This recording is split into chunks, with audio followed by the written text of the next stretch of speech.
ഈശോയിലെ ഏറ്റവും സ്നേഹമുള്ള സഹോദരങ്ങളെ, ഇന്ന് വിശുദ്ധ ഫ്രാൻസിസ് അസീസി പുണ്യാളൻ്റെ തിരുനാളാണ്.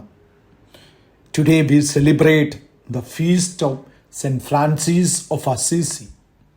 സമ്പന്ന കുടുംബത്തിൽ ജനിച്ച അദ്ദേഹം ക്രിസ്തുവിനെ കണ്ടുമുട്ടിയ ശേഷം എല്ലാ സമ്പത്തും വിറ്റ് ദാരിദ്ര്യവും ലാളിത്യവും തിരഞ്ഞെടുത്തു.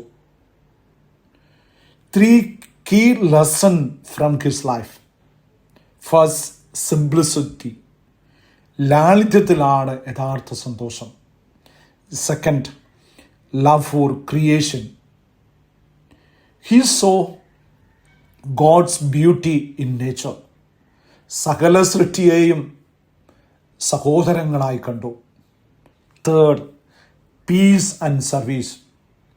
He spread peace and serve the poor.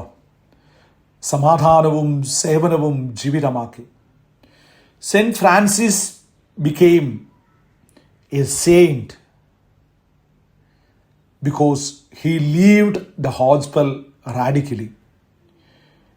ഇന്ന് നാം അദ്ദേഹത്തിൻ്റെ തിരുനാൾ ആഘോഷിക്കുമ്പോൾ ലാളിത്യം, സമാധാനം, സ്നേഹം എന്നിവ ജീവിതത്തിൽ വളർത്തി ക്രിസ്തുവിനെ പ്രതിഫലിപ്പിക്കാം. സമ്പത്തിലല്ല, ലാളിത്യത്തിലാണ് സന്തോഷം.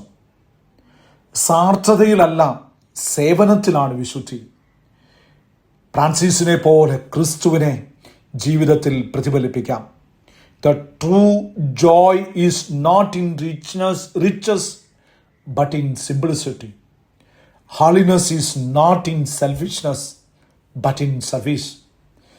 Like Saint Francis, let us reflect Christ in our lives.